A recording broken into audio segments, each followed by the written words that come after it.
What's going on, everybody? Welcome back to Selkirk University, your home for product education, comparisons, tips, and really all things Selkirk. Now, as always, I know your time is valuable, so without wasting any of it, let's get into today's video. In today's video, we're going to be doing a comparison between the newly released Project 007 10mm version and the Project 007 14mm version. As you may have discovered, there's something new with the Project 007 compared to all the projects that came before it, and that's that it's released in two core thicknesses. So a 10mm version, which is the thinnest edgeless core Selkirk has ever come out with to date, and the 14mm version, which is still a thin core in comparison to all paddles, but slightly thicker than that 10mm version. Now, let's break down the differences. First, let's talk about power. Now, both of these paddles are going to be in the power category. However, the 10mm version is going to provide a little bit more power than the 14mm version. So you could think of the 14mm version being a power paddle providing an all-court feel, where the 10mm version is a power paddle that really emphasizes power and speed. The next thing that's important to know about the differences of these paddles is the weight.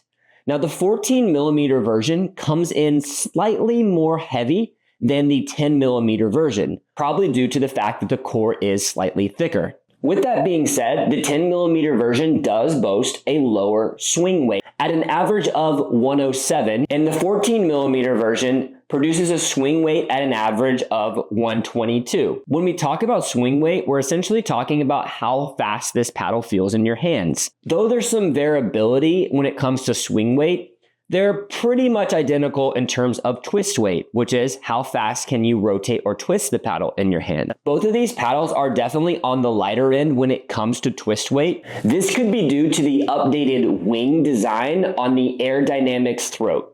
Now, both of these paddles are going to feature Selkirk's proprietary blend of fluorocarbon fiber found in the Lux Control Air. However, they're going to have updates in terms of the Infinigrit surface and the titanium mesh core. I get people often saying, hey Barrett, is it really worth the price tag? And I usually respond with, well, is it important that your paddles last a long time, or are you comfortable rotating your paddle out every couple months? To each his own, but I do think that the price tag is justifiable due to the lifespan and the overall durability of these paddles. Now, you might be wondering, okay Barrett, that's great. I hear the pros and cons to each of these paddles, but how do I know which one's for me? What I would say is if you're looking for more of an all-court performance paddle, meaning something that's going to be slightly more forgiving and a power paddle that doesn't sacrifice much touch, go with the 14mm. Now, if you're looking for something that's really quick in your hands and is able to generate a lot of power and speed,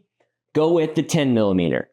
I personally am leaning towards the 10mm version because I really trust my soft game and touch, and I would like a little bit more power and speed for my playstyle. Please recognize when choosing between the 10mm version and the 14mm version, there really isn't a wrong choice. It just comes down to, do you want a power paddle that's really quick with a little bit more pop?